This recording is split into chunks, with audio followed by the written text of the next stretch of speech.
Christopher. How you doing tonight? Really fantastic, David. And how's the great traveler? You're zipping around all over the place here. Yeah, it's been really nice. I've been really excited to travel around. I've gotten a lot of great experiences, and that's definitely a Jupiter week. I think we've kind of stepped out of a Jupiter week. We had the new moon trine Jupiter. We had Jupiter come direct. Talk about the experiences that can be had in all of us, or the visions that I feel this is bringing. Jupiter is ruled by Pisces as well. I think a lot of people forget that, and Sag, and both of those signs are about visions, seeing bigger, seeing all over the place, and I think that's where we're at right now. Oh, absolutely. Yes. What I love about that alignment of Jupiter and Neptune is that you go all the way, across that board, and you can also tie in Venus because all three planets have a beautiful, watery, very soft kind of presence, and they have, one expands us, one takes us into the depths of the metaphysical realm, and the other expresses the day-to-day beauty of our lives as we're unfolding it. And one of the nice things about this new moon was the occasional interaction with Venus in the night skies. As we begin to see the moon starting to wax forward, and we had that beautiful crescent, lovely dark skies with a little dot of Venus in conjunction to the moon. So it had a very mystical kind of vibration to it. At least that was my experience. I think there's definitely a mystical vibe going. We're in Pisces still. And this period really is this week is the meat and potatoes of Pisces. The sun here is 16 degrees. We're right in the middle. We've got a moon in Gemini, which is going to make its, the quarter square to the sun. And I think that this can be, I always think whenever you mix Gemini and you mix Pisces together, it can get a little jumbled all over the place because, one thing about Pisces and Gemini is they're both very duality kind of signs, and they both are mutable energy, and the energy's kind of switching a lot of things around right now. There's a lot of change we've gone through, and this Friday, there's a lot of curiosity, I think, on our lives of where this can go. Jupiter's opened a big door here in our life. There's a big new opportunity available for all of us. And I feel there's been a reset, I would say. This mystical energy kind of has disconnected us from our realities and, all the little things that we can get so caught up into, and really almost overblown us into these bigger visions, these bigger things to see. I think a lot of that also has to do with Mercury finally coming out of its retrograde and going direct and covering places that we've been reviewing for the last 3 weeks.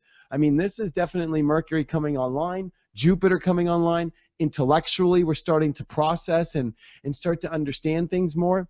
And the universe is, I would say, clicking into gear this weekend. Yeah, there is definitely a lot of strong forward motion. I think that a lot of people are beginning to sense. And there was a time there 3 weeks ago, 4 weeks ago, when everybody was really feeling like they were stuck in concrete. And one of the things I'm watching right now as we continue to advance here on Friday, we've got this kind of a real edge starting to emerge between Saturn and Mercury. And I do think that we're going to be seeing some very interesting conversational issues come up over the next week or so. A lot of misinterpretation of the facts, because even though Mercury is moving direct, it is in square to Saturn that is moving backwards. So there is definitely, again, that tug of war going on as we have one planet advancing, the other planet retreating, and at the same time, Saturn is, it's preparing to finish up its journey through Scorpio. So it's going to start digging a lot of stuff up, and that may make people very impulsive. They may reveal things they don't necessarily want to reveal. So it's going to be an interesting week to watch how conversations and communication in general go. Yeah, that's all that Gemini energy coming into the picture. But really, I think that's what you're picking up on is that Mercury square Saturn that happens this week. Because I think it's important for us to pay attention to what we feel on our inside. That Saturn in Scorpio is now retrograde. It's really reviewing some very deep emotional realms in our life, the hidden stuff. And one thing about Mercury in Aquarius is it doesn't like anything hidden. It wants to, be out there connected to things, out in the world, electricity, communication. It's an intellectual air sign. And we're trying to maybe put thoughts or even communication to these deeper feelings inside.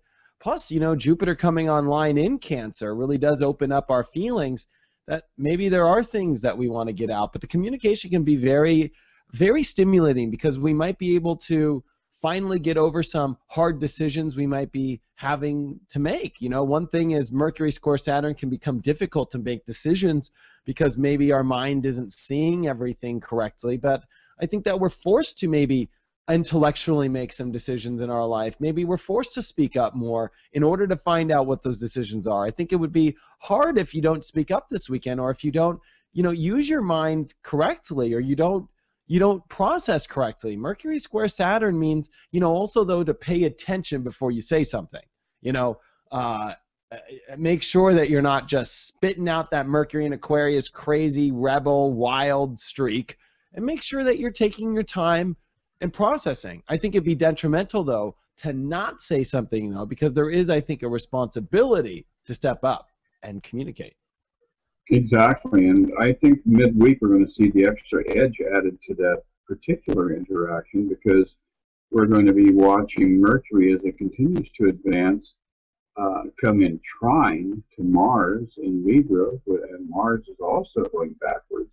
So we do have kind of an interesting set of retrogrades going on: Mars in Libra, Saturn in Scorpio, and Mercury finally saying, "Hey, I'm out of here. I'm leaving right now." And of course, as it continues to unfold, ultimately over the next few weeks, Venus is going to be following Mercury's journey, its path through that same region. So this could be a very pivotal point for a lot of people, especially in the level of relationships. And like I said, that tendency to undo yourself by revealing too much. So I would say this is a good time for people to be very, very mindful and think before you speak and think before you take action. Definitely. Mars is in a retrograde, and Venus in Aquarius, finally this Venus energy gets a break. Poor Venus has been stuck in Capricorn for 3 months. Then Venus squared the nodes, coming out of this week. And then Venus actually opposed Black Moon Lilith, which just came into Leo. But here's Venus this week in a free zone for the first time in a long while.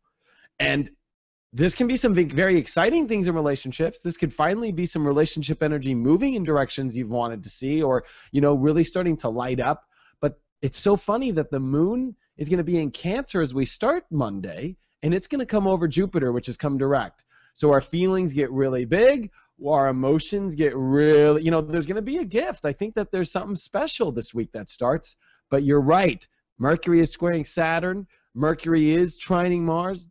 Take your time, especially with the moon on Jupiter and Venus coming. We could just jump into something so fast. And it's like, whoa. And especially because if we really look at this week, this is one of the more mellow weeks of the month. It's definitely a very beautiful Pisces time.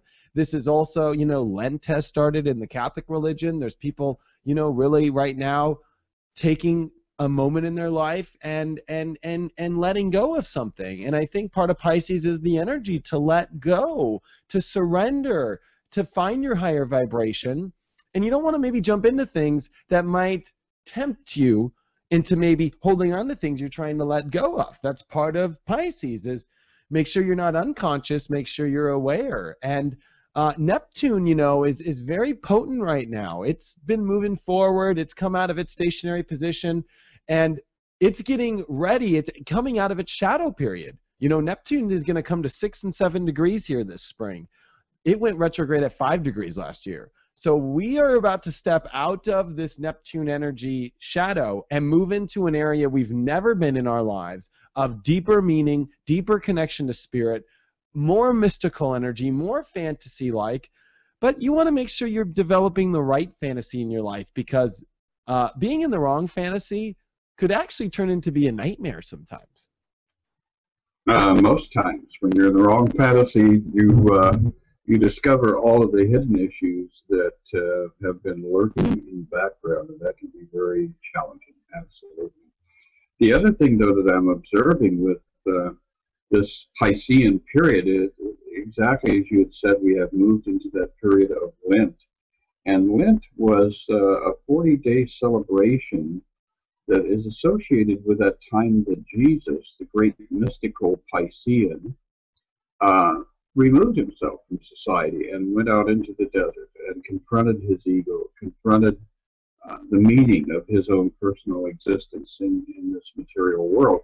And I think that this passage with Jupiter in trine to Neptune, and then Jupiter moving with the Sun forward now, both of them in that region of Cancer, Pisces, I think a lot of self-revelation and self-understanding is right at the base, floating to the surface. And if people will practice meditation, if they will disengage and find that break during the week, that Mercury influence will come in, and those visions, those understandings, that comprehension of why am I here? What is the meaning of life? What is the meaning of my life specifically? And why am I a participant in this particular, scenario on the planet? All of these things can start to come together so that you are ultimately arriving at a much bigger life vision than perhaps you had perceived yourself becoming a participant in the past. So this could definitely be like the crest of the wave, where you're getting above the rest of the waves out there. You're getting to that high point, and you're seeing the shore. You're seeing these cycles of movement around you, and understanding the meaning of it. Yeah, and this is a big time. We've got 3 big planets, Jupiter, Pluto, Uranus, making a T-square. That usually means some big things are happening on the planet, big conscious awareness. Before Chris and I started this show, we were describing how amazing our lives are going and how life can be. But this can also be a period where if you're not, connected to your true authentic self and you're not doing your work, a big T-square with outer planets and Jupiter, if you want to kind of break this down kind of logically, Jupiter, the planet of fortune and good luck and door openings, is an intense T-square with 2 outer planets that are battling each other out. That, in order to open the right doors in your life and to find the optimism and hope, there's definitely hard work that it takes to get there. Strict work, I'd say, to get there. You have to be living in your truth. You have to be doing your emotional work. You have to be identifying correctly with your ego. You got to be using your ego in the right way. And then Pluto and Capricorn means you got to have the right system in place, whether that's the job that you're working or the way that you set up your reality. There's definitely a powerful time here to become aware, to have your life work correctly.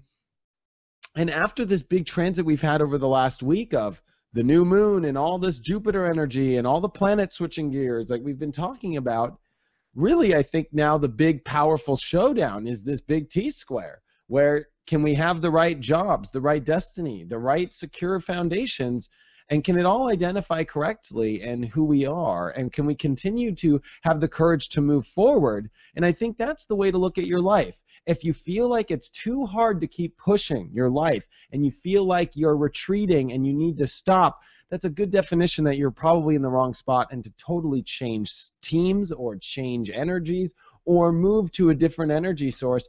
Because during this time, it's kind of make it or break it, but the make it is extremely good and the break it is extremely bad. It's almost like, especially the Scorpio realm, we don't see much gray. Yeah, that's very true. And, in association with the activity of Jupiter in opposition to Pluto and Uranus in Aries, they're filling out that square, you also have to go back and really factor in the meanings of these different signs.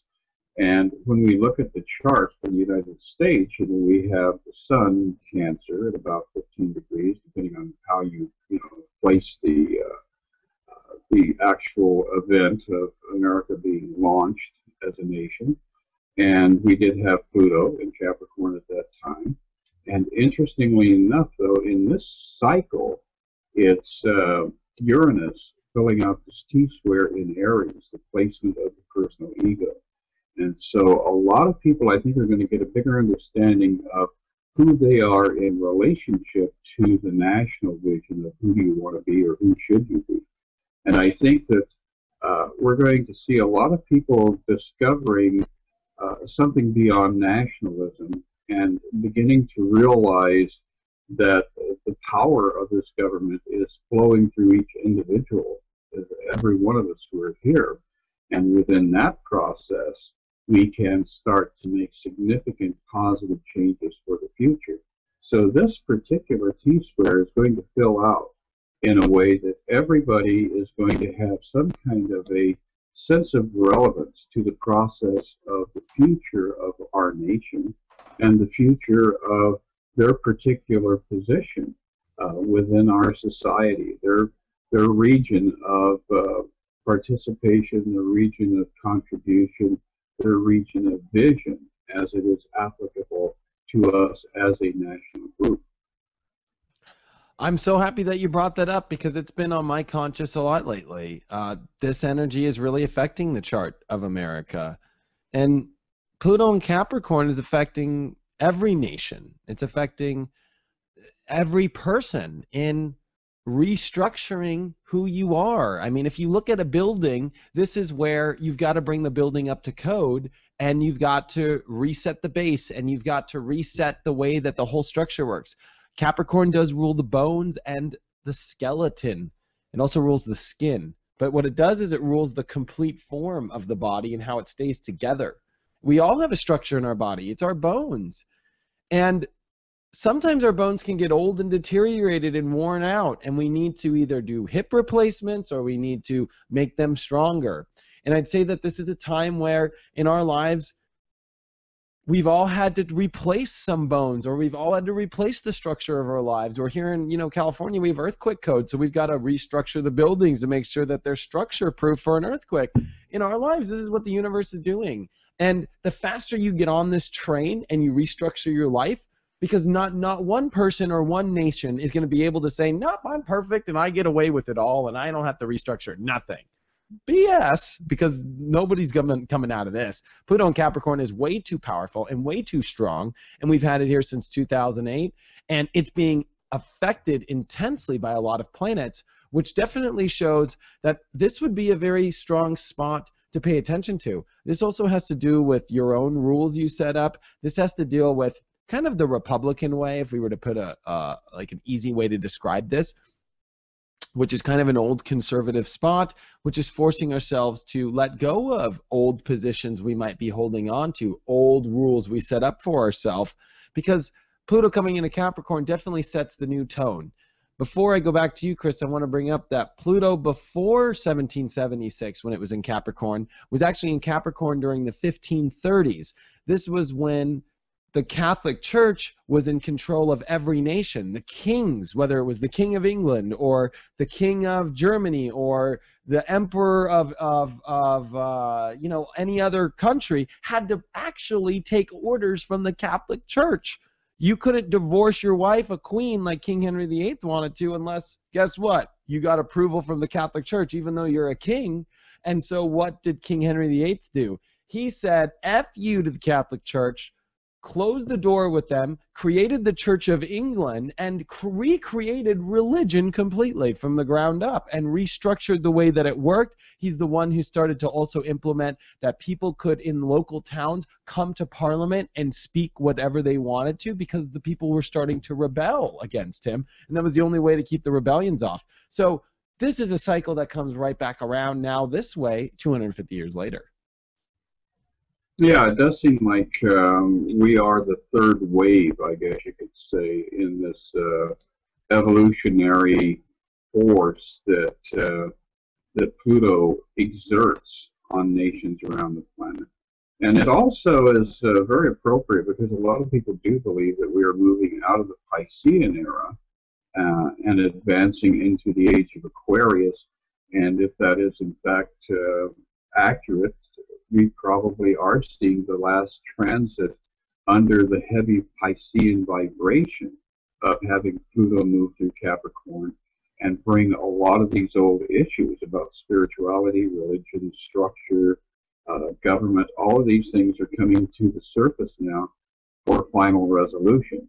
So as we're moving closer and closer to the true expression of the Aquarian era, the dawn of the Aquarian age, it does seem like it is putting all the players on the chessboard in exactly the right position so that the old realm falls away and something exciting and new and dynamic emerges out of 2,000 years of trials and tribulations.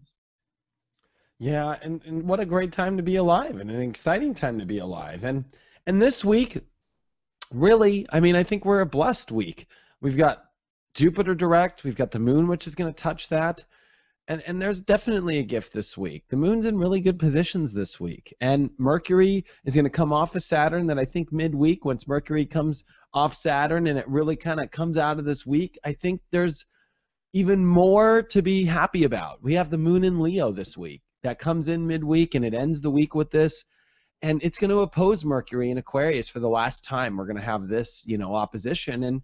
And this has to deal with sparking up your heart. I think Leo and Aquarius definitely deal with the signs of light, of inner love, of connection, of power, and the fixed signs of fire and air, This is an energy of, are you happy? And it's time to be happy. I think that it's time to be happy. I think that's a huge aspect with Black Moon and Lilith coming in. Be happy. Jupiter's going to come here into Leo this summer. And the universe is, I think, starting to show that you can be happy. It doesn't matter if there's a huge cardinal cross in the sky like comes in April, and there's all this fear that could be pushed around the world. Your own happiness determines that. And I think this week there's a lesson to spark up your life, enjoy life again, see where this new open door has come into your life, and start to find that inner peace. This is a North Node in Libra now, and it's here to find that happiness. Exactly. And the other nice thing that's going on right now is that disconnect that we're watching as the nodes make that final passage away from, mud city. We had water and earth for the last couple of years with node activity. Now we're all of a sudden moving closer and closer to actually seeing the spark and actually getting that explosion, that combustion going on. And that's going to bring a lot of release from a lot of karmic, what's the word for it, where we're bogged down in our own karma. Even if it was just the karma of, driving through Mickey D's this morning and getting a bad sandwich, just all of those personal experiences of that heaviness, of the darkness of the old karma is really going to start to shift away now. I think a lot of us have done all the work that we needed to do. We're able to release our attachment to the past, and we're able to get a clear vision of what we want to create for the future rather than what we have to endure for the future. So yeah, this whole week has been, this whole new moon has been in fact a very powerful trigger for a lot of upcoming expressions of personal growth, expressions of desire for personal fulfillment, and making that in alignment with everybody else on the planet, creating a will where you want the best for you as well as for everybody around you. So I think the collective is definitely feeling one more cycle of awakening. Yes, there's definitely, and that's Pluto Uranus square too. I think it's about mass collective awakenings that are very intense and they're not easy. That's Pluto square Uranus. Uranus is the planet of collective energy, people, society. And when Pluto squares it, well, there'll be change, but a square means it won't be simple. And it definitely is going to affect people and fears and inner emotion and things that we like to hide being sometimes popped up. And that's Pluto. Pluto represents Halloween in my book, so there's a Halloween in all of us. We've all been spooked. It doesn't matter who you are. We've had a spooky thing happen. And we're halfway through this. Pluto and Uranus get out of their square in 2015. So, you know, we're halfway through. It's been going on since 2012. We're in 2014. We're used to this now. It's like the spooks don't scare us as much anymore. I think that we've all grown up a little bit. I think we've all grown a little bit of tougher skin here. And that's exactly what our last couple generations went through. You know, my grandparents were born during the Great Depression, but their parents went through a Pluto-Uranus square, and there was a tough aspect to them. And they taught their kids to not overspend, to not overdo. Well, we're in a time, don't build your life in the wrong direction anymore. It's not about money anymore. This is about, like, don't pick the stupid road anymore and do something that you don't want to do and do something that everybody else is doing that leads to a closed door. That's kind of, I think, the mentality now. I think that it's like, that's Capricorn, though, as the Pluto square, not Cancer, which was security. Security isn't the issue anymore. People realize that it's more secure to have a destined path that lasts for your whole life and helps you and guides you in the right destiny, opposed to being secure with money and being unhappy. That exactly is that vibration that we're currently working with. Is I guess in a lot of ways that movie with Bill Murray, Scrooge, would be a good little allegory for the placement of the planets right now. Go back and review that movie and think about the content of your life.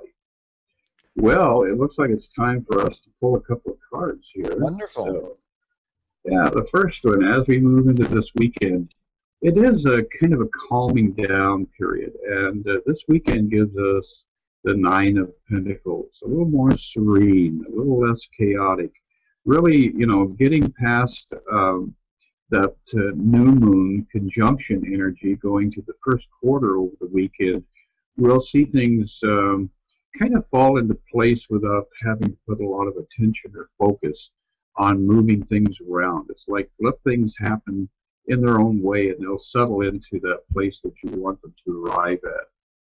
Then, as we begin to move out of the weekend and into the first of the week, I see this card, the Six of Cups, as having a lot to do with the activity of Mercury as it's going through this process of being in square to Saturn. And we were talking about how you can reveal too much. You know, this is a card of the past, going back and connecting to the past, bringing up old memories.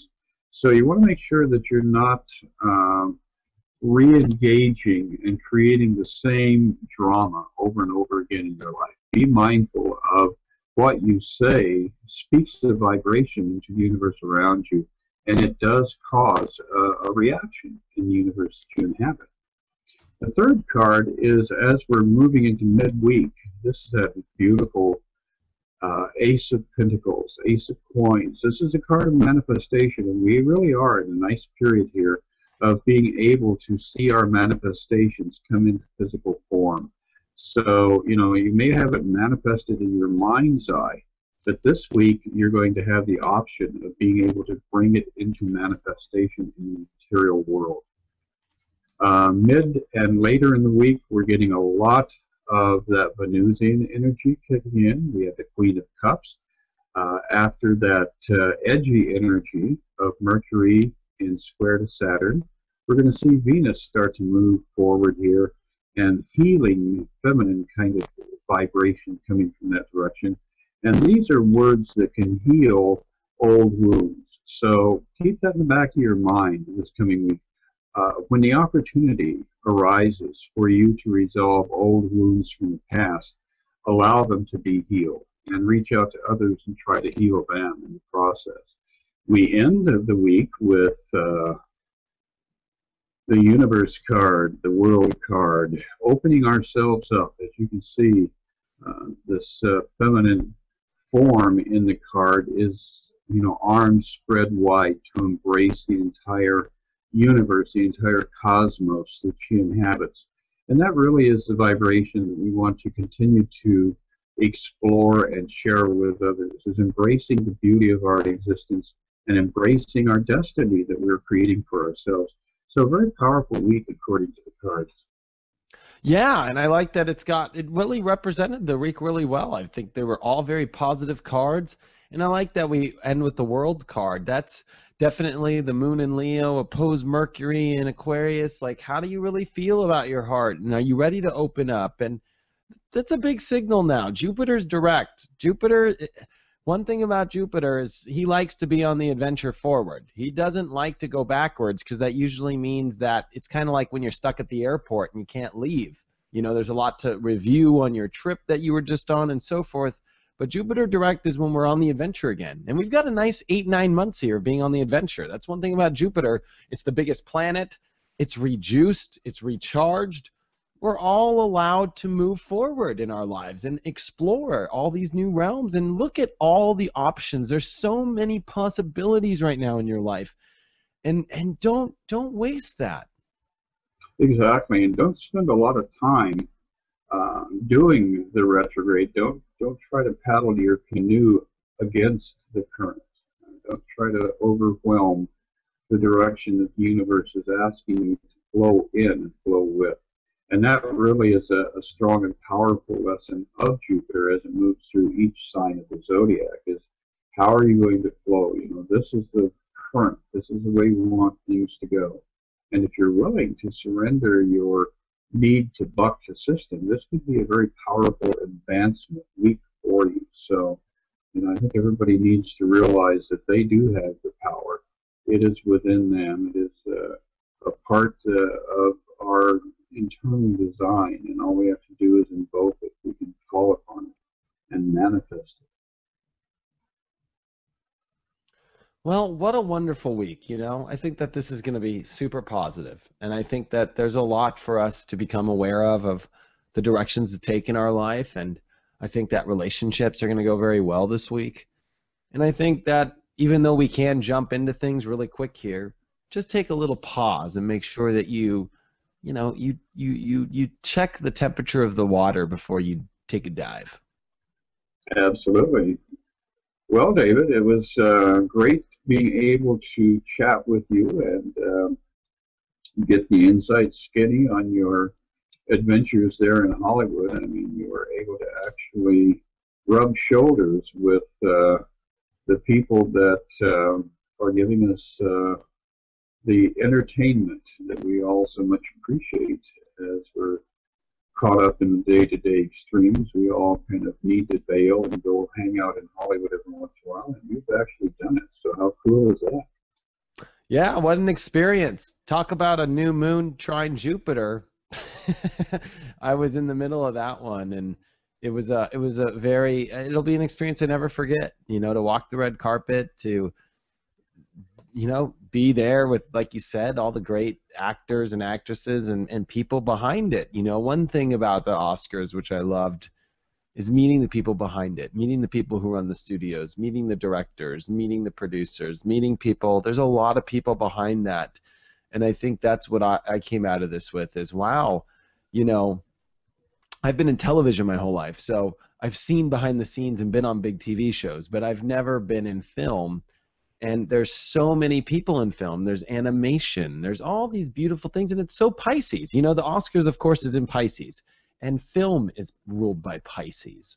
And I think in our own lives, what a great way. Are you making your story like a fantasy movie, or is it a movie that nobody wants to watch, including yourself? And I think that's a good way to end this week. Absolutely, yes. Get away from the Texas Chainsaw Massacre and embrace Disney in your own personal experience. Exactly. Well, thank you so much, Christopher. It was a wonderful show, and I look forward to talking to you next week. Yes, I think we're both going to have a great week. Thank you, David.